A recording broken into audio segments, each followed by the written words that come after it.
عمران خان کو -1 نہیں کیا جا سکتا۔ عمران خان پاکستان کے لوگوں کی آخری امید ہے، اس لیے لوگ اس کے ساتھ کھڑے ہیں۔ پھر دوسرا یہ کہتے ہیں کہ ہم بڑے پاپولر ہیں۔ پاپولر ہے تو الیکشن میں آؤ، بھاگتے کیوں؟ غیر نمائندہ حکومت سے کون مذاکرات کرے گا؟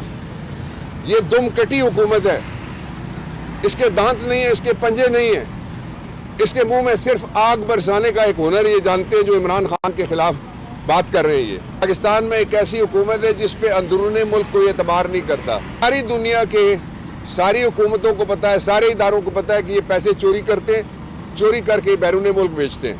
آج عمران خان صاحب کے خلاف دہشت گردی کا جو مقدمہ تھا اس میں ابھی میں پیش ہوا ہوں، اور آج ایک ان کی جو صحت کے بارے میں تازہ ترین میڈیکل رپورٹ ہے وہ عدالت کے سامنے رکھی گئی، اور یہ ان مقدمات میں سے ایک ہے جو شہباز شریف نے سائفر کے ذریعے آنے کے بعد پاکستان کی جو خدمت کی ہے وہ صرف ایک ہی ہے، اپنے مقدمات ختم کرنا اور عمران خان کے اوپر مقدمات بنانا۔ پورے 75 سال میں پچھلے، میں بتاتا ہوں کیس میں کیا ہوا، لیکن میں 2-3 باتیں اور کرنا چاہتا ہوں۔ پورے 75 سال میں پاکستان میں آٹے کا اتنا بڑا بحران کبھی بھی پیدا نہیں ہوا۔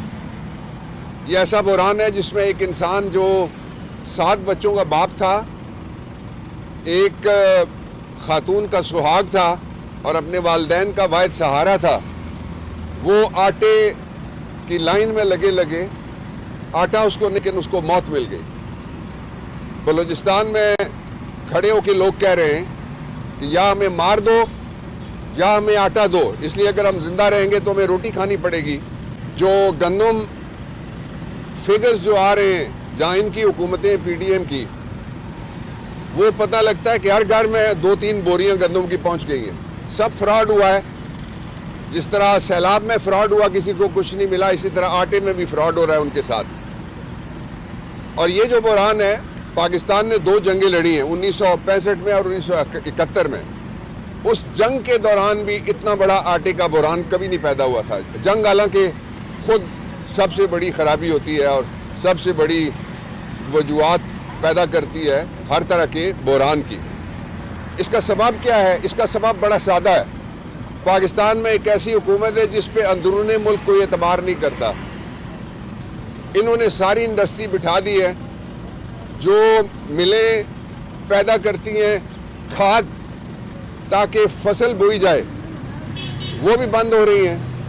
گاڑیاں اور موٹر سائیکلیں تو آپ بھول جائیں، اور آٹا بھی باقاعدہ مل کے سمگلنگ کروائی جا رہی ہے، اور ساری ایف آئی اے اور جو بیٹھے ہوئے ہیں بارڈر کے اوپر ایف آئی اے کے لوگ، وہ بتائیں قوم کو، جواب دیں آٹا کدھر چلا گیا۔ پاکستان گندم پیدا کرنے والا ملک ہے۔ پنجاب کہتے ہیں کہ فوڈ